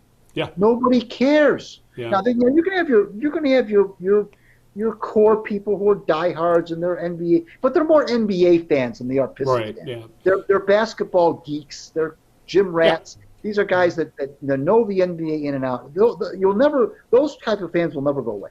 Right. I'm talking about that other sector of fans who are like the Lions fans are. They'll paint their faces and they think every year is going to be the year. And they get excited for the draft and they go on. You either love Matthew Stafford or you hate Matthew Stafford. You don't have that with the Pistons. There isn't that fan base that's getting all pissed off and bent out of shape. So the Ed Stefanskis of the world and the Tom Gorses of the world, they don't feel the pressure. You don't hear the vitriol about Tom Gores as you do about Bill Ford, used to, or now Martha Ford. You don't hear that because there just isn't, and it doesn't help that for 10 years the team has been irrelevant. Right. And all that does now is it just eats away at what you did have, all that goodwill you had built up in the Flip Saunders days and the Larry Brown days are now long gone, and those fans are gone, and it may never come back. I mean, they might come back. Some of them might come back, but they're only going to come back if the team is like really, really good. You're not going to get those fans back on a 44-win team. You know what I'm saying? Yeah. And so they're not like the Lions in the sense that they've got all this anger and all this vitriol and all this, negativity surrounding them. It's more apathy. With the Pistons, it's more about the apathy, and the Lions, it's about delusional, being delusional. The Pistons, it's about they're missing the playoffs again. Who cares? Here we go again. There isn't, and there are a lot of fans actually, Al, that wouldn't even know. They wouldn't even know who Spencer Dinwiddie even is. Right. You went 10 Pistons fans, garden variety Pistons fans, and said, "Who's Spencer Dinwiddie?" I bet you half of them wouldn't even know who he was. And they certainly wouldn't. Right. And they certainly wouldn't say, I can't believe they let him go. Look what he's doing look what he's doing around the league. And how about Middleton with the Bucks? Yeah, that was the other one. And I see where Urepko's with the Spurs now, or with the Warriors. Yeah. He's with the Warriors now. Right. He's a cog on the Warriors now. Right. It's just. Well, you know, and I think the other thing that we could bring up that this team has had major issues with is that there's been absolutely no continuity when it comes to the coaching staff, specifically ever since Chuck Daly, who is the gold standard for head coaches, I think in a lot of leagues. He was one of the best of the best. Since he left, I would bet you dollars to donuts the average tenure of a Pistons coach is like 2 years. Oh yeah. Yeah. Which is what you they might have. There's a couple of guys that made it like three or four, like SVG and Flip Saunders. But other than that, Al, other than the Chuck Daly years, which were very good, obviously. Yeah. Other than that, Chuck was here 9 years, I think. Yeah, other than that 9-year stretch, right. Pistons have been in Detroit for 61, 62 years. Other than 9-year stretch, that's exactly what they've done ever since they come to Detroit. Is run coaches out of town after about 2 years. That's been their MO since the moment they arrived on our doorstep from Fort Wayne. It's been that way except for Chuck, which they got lucky with because McCloskey wanted to hire. He wanted to hire Jack McKinney. He wanted to hire Jack Ramsey. He wanted to hire Phil Johnson. Finally settled on Chuck Daly. He got lucky there. Other than that, and they couldn't even keep Larry Brown here. Nope. So and look at some of the guys they did have go through that have done really well. In other words, like Rick Carlisle. That's another one. Yeah. Now you can. I'm not going to beat them up on Carlisle because they got rid of him to bring in Larry Brown. But we never know the true story as to why Carlisle was really booted, even though the reason was he was pissing people off behind the scenes, which I have no idea. You know. But they brought in Flip, who's, if you remember, with Flip, the knock on Flip was that he couldn't win the playoffs. Right. And that's exactly what happened in Detroit. He had very good teams. Get him to the conference finals, and that was it. Just like with Brian Murray when the Red Wings hired Brian Murray. The knock on Brian Murray was he can't win in the playoffs. Yeah. Well, guess what? He couldn't win the playoffs in Detroit either. Right. So sometimes those reputations are unfair, and sometimes they turn out to be good. All right.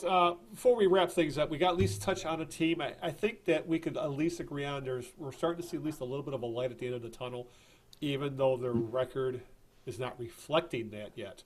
And that would be the Red Wings. Because they have a plan, and they appear to be sticking to it for the time being. I think with Wings, I think this saying fits really well. It's you can say you can be bad, but not play badly. If you know what I'm saying, you're getting out talented. In other words, you just don't have the talent, but you're trying not to develop bad habits. You're trying to maintain your culture. And I think for the most part, you could say that's what the Wings are doing. Is that they play.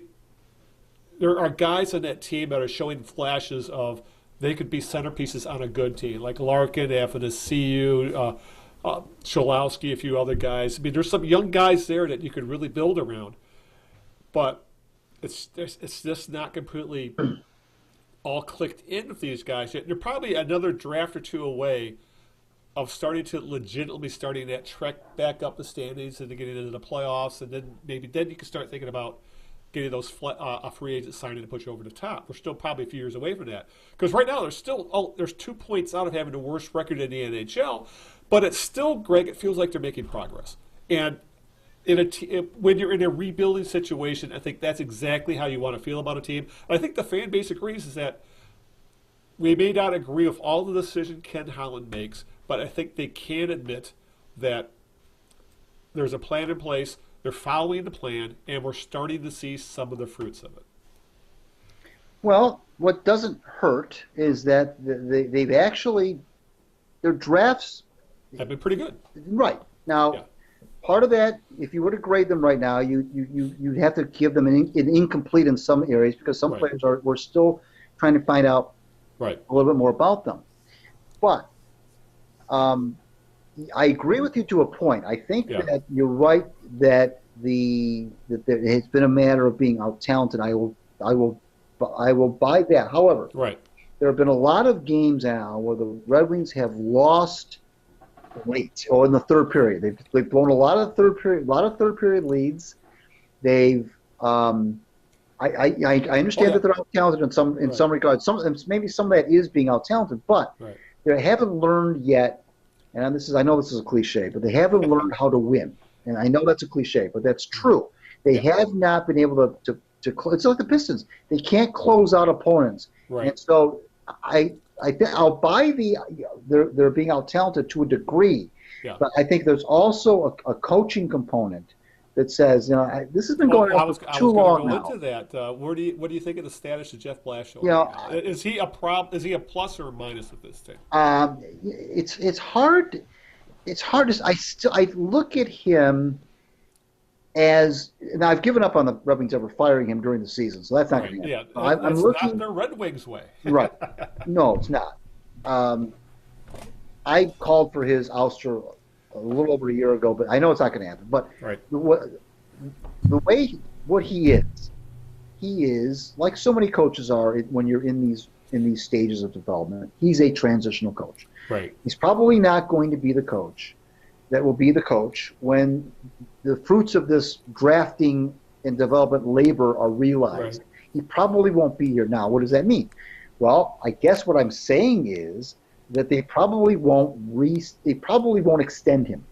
They'll agree to part ways. You mentioned the Red Wings way, and one of their ways is to reward you, maybe to a fault, with extensions. Yeah. And whether it be player or coach, whatever. So I think the fact that Blashill has not, there hasn't been any chatter about that. Right. Now I know part of that.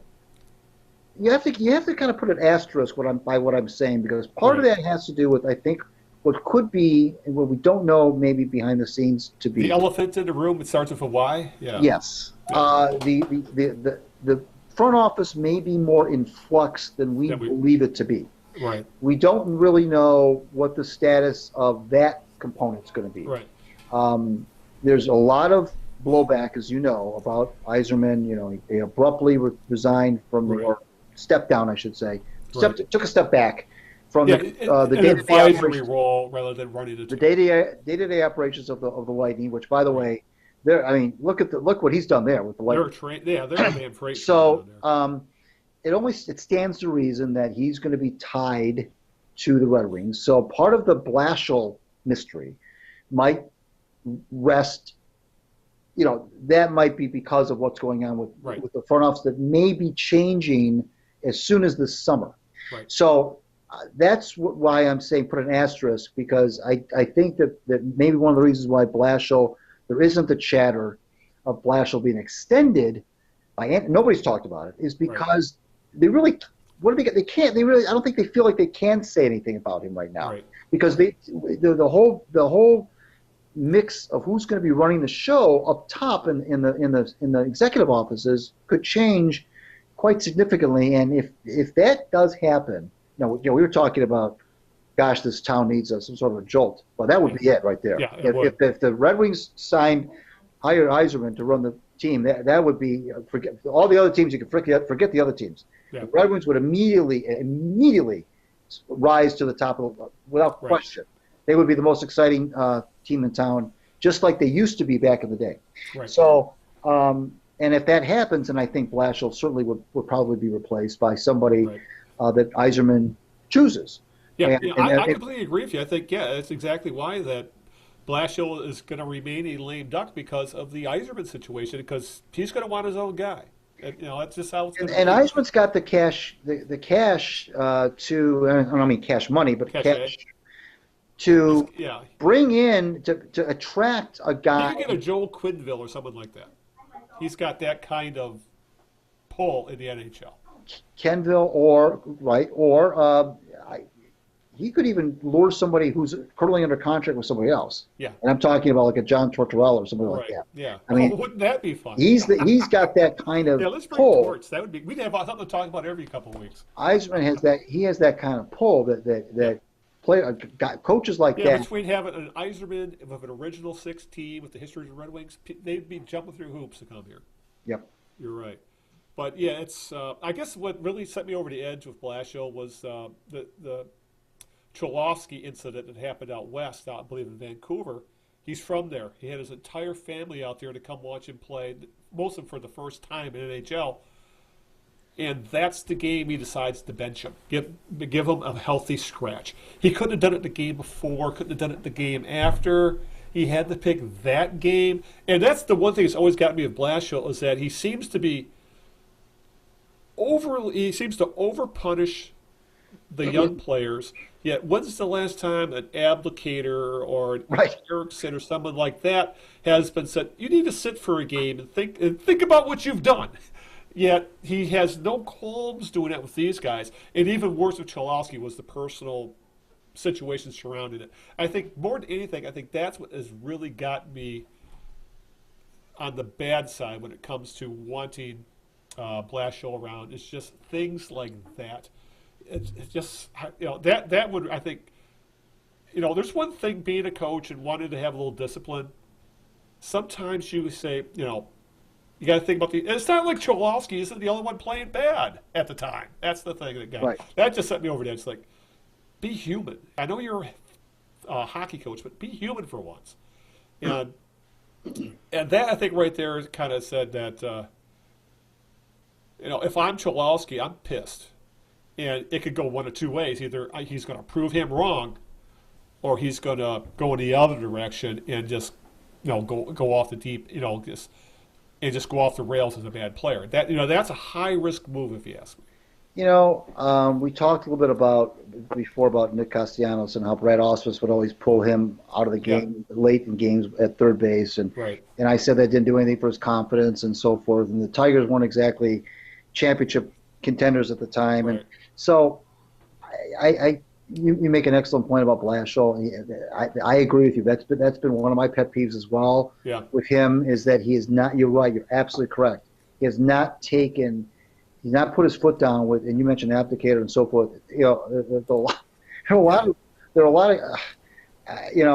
Anybody can sit down a 21-year-old kid, and that's I could do that. Yeah. But when you've got to be able to say to a Luke Glendenny, but just throwing a veteran's name on and say, hey, that's why don't you watch from the press box tonight? Right. And that's a different story. And it's not like if I'm Cholowski, it's not like Blashill is Scotty Bowman, okay? Right. And it's not like he's going to be here. He's not like we don't even know if he's even going to be here in about 25 games. Exactly. So there's that component as well. I know he's a young kid, and I agree with you. I hope he takes it the right way and doesn't go off the rails. But you're right. Yeah, there's that component. And there's I don't know how many times I've heard Blashill say, we got to be better. We got to be. We got to be better. We weren't, we weren't engaged. We weren't this. We weren't that.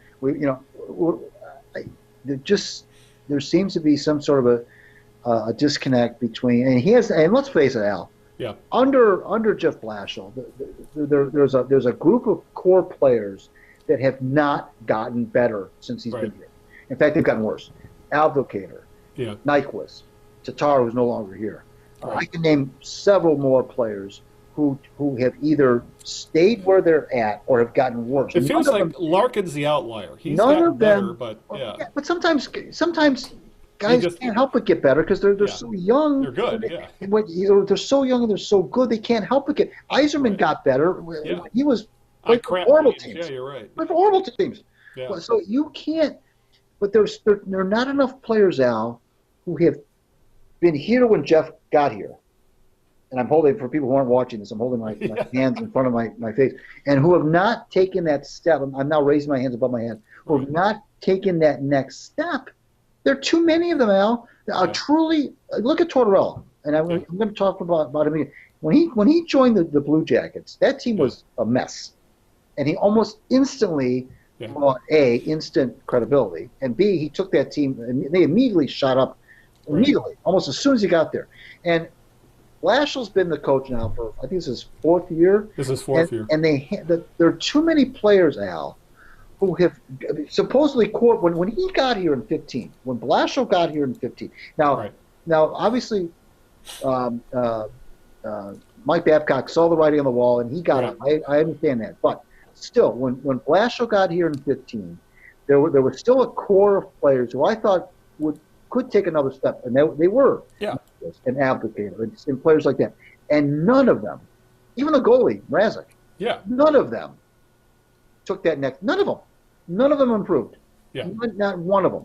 And that is I can't sit here and tell you that that's just a coincidence. That, well, gosh, all those guys just happen to have reached their ceiling right at the same time that Jeff Blashill got into town. And poor Jeff Blashill, boy, it's too bad that he had the rotten luck of getting here right when those guys plateaued, and they all just stayed the same or got worse. Right. It's not the way it works.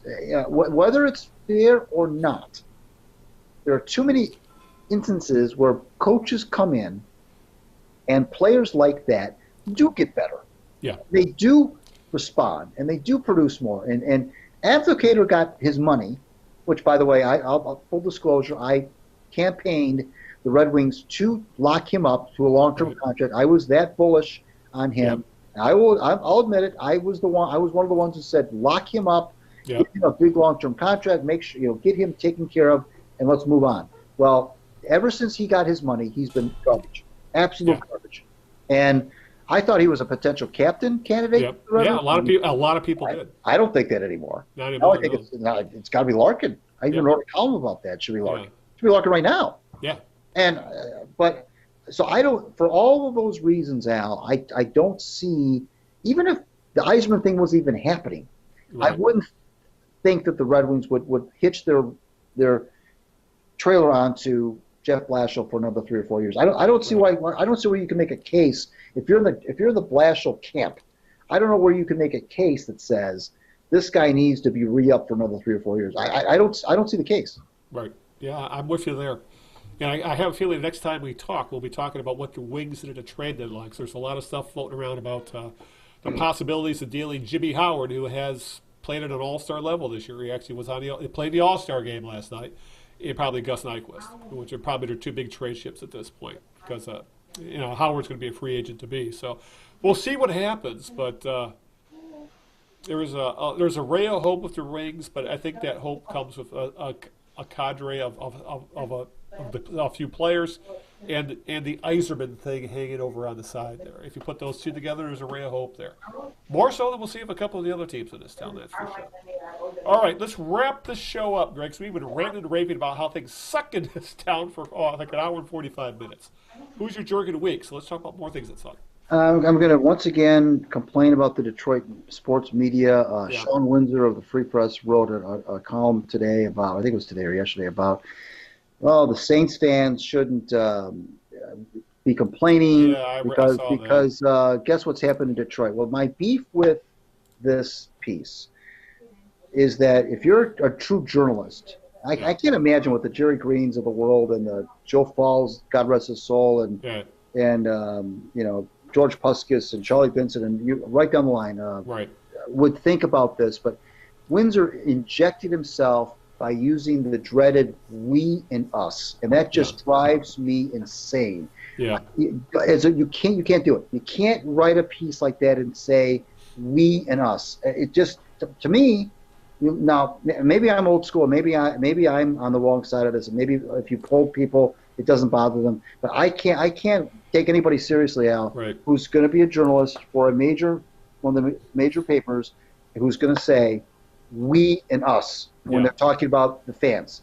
To me, you lose all credibility. He did it several times in that piece. First of all, I didn't like necessarily the piece to be. I didn't like the angle to begin with. I don't like to read pieces like that anyway. But when he injected himself and made himself one of the fans, no, can't do it. And I posted it on Facebook as an example of what not to do as a sports journalist. And I've seen too many instances. Jeff Seidel has done it. Too many people have, quote unquote, columnists have done that. Have put themselves. I don't know.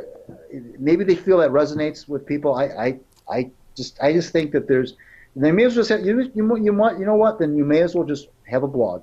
And the Free Press should just have a blog, and if everybody that wants to write on the blog, write on the blog. Because if you're going to employ sports writers to be professional journalists, they cannot say we and us. You can't do it. Yep.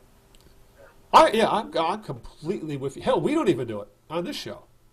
We don't say we or us when it comes to any of the teams we talk about.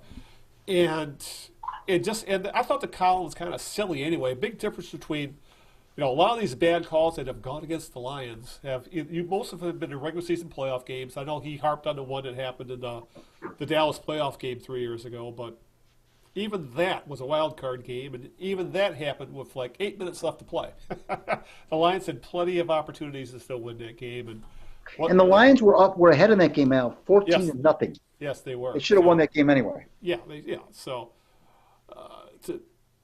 I could, and I could understand Saints fans being pissed, and I could go off of them for how ridiculous it's gotten with politicians petitioning the NFL and they're asking for Roger Goodell to replay the game. Like, they aren't opening that can of worms, you damn idiots.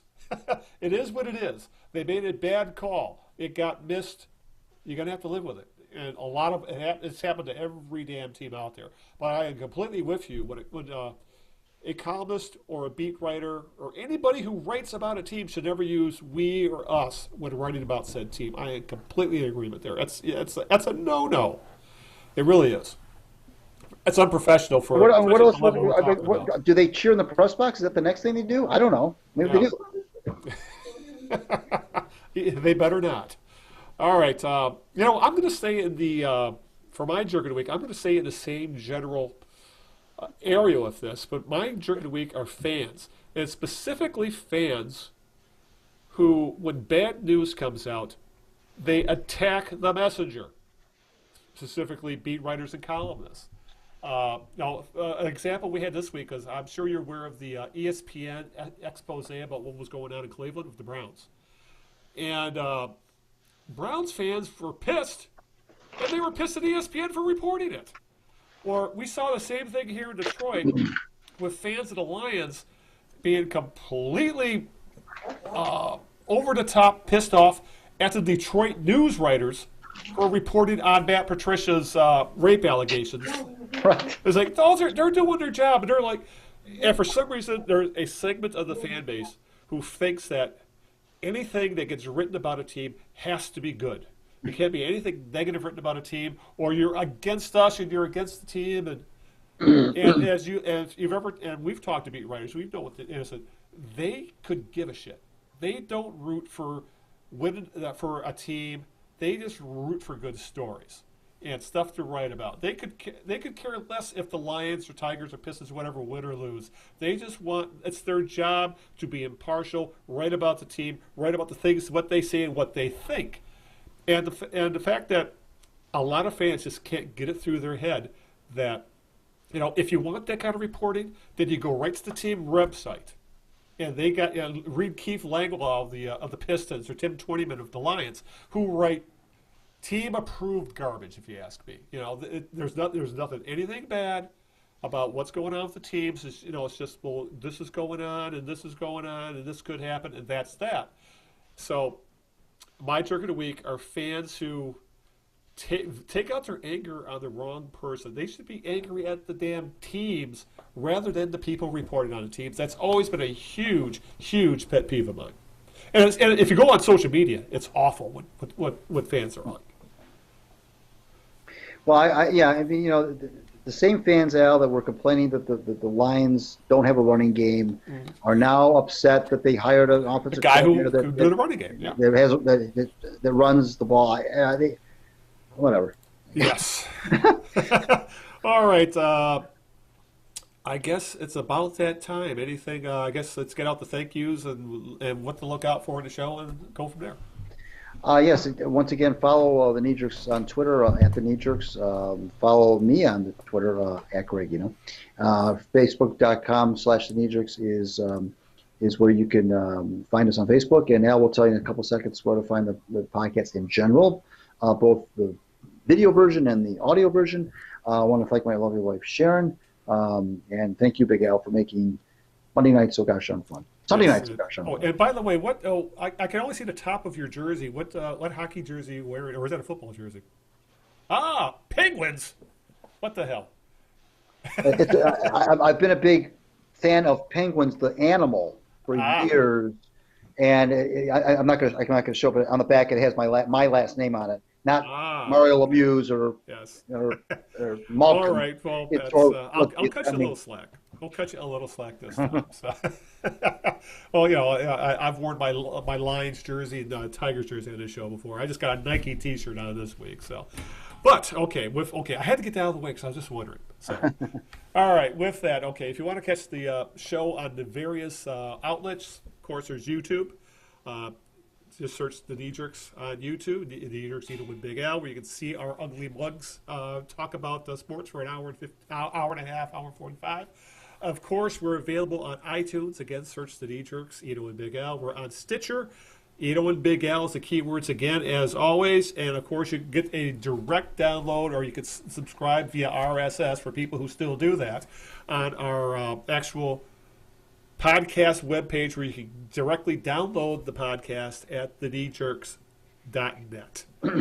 And, of course, Greg, I want to give a shout-out to you for wearing a Penguins jersey. And, before we call it tonight, tell everybody how the dog is. Oh, Bean, he's cute as a button. I don't think that we can. Is he available? Or is he sleeping right now? Is Bean available? Or is he sleeping? Bean, he's asking about Bean. Oh, he's sorry. I'm sorry, Al. He looks like he's sleeping, so we can. Oh, that's I know. So cute. Bring him in. Al wants to know how he's doing. He's been terrific. Just cute as a button, smart as hell. For folks who are, this is why you should get the YouTube version of it. Yes. Okay, here he is. A lot bigger than we had him on before. Oh my God, he's huge. Compared to last time. There he is. There he is. Oh, he's a cutie. Okay, go back to bed, Bean. All right, and so let's give a shout out to Bean. He's getting to be a big boy. He is getting to be a big boy. And I want to give a shout out to my girlfriend Linda, who is working in the ER tonight, saving lives, and I think that about covers it. So let's get the hell out of here till 2 weeks from now, when we'll probably have hopefully some trades to talk about, and we'll be that much closer to spring training, and we'll see what happens. But hopefully it'll be a little more uplifting show than this one was, to say the very least. All right, with that, let's wrap it up. So until this time, 2 weeks from now, this is Al Beaton saying good evening, good luck, and aloha. Ciao, everybody. We'll see you in 2 weeks. Good night.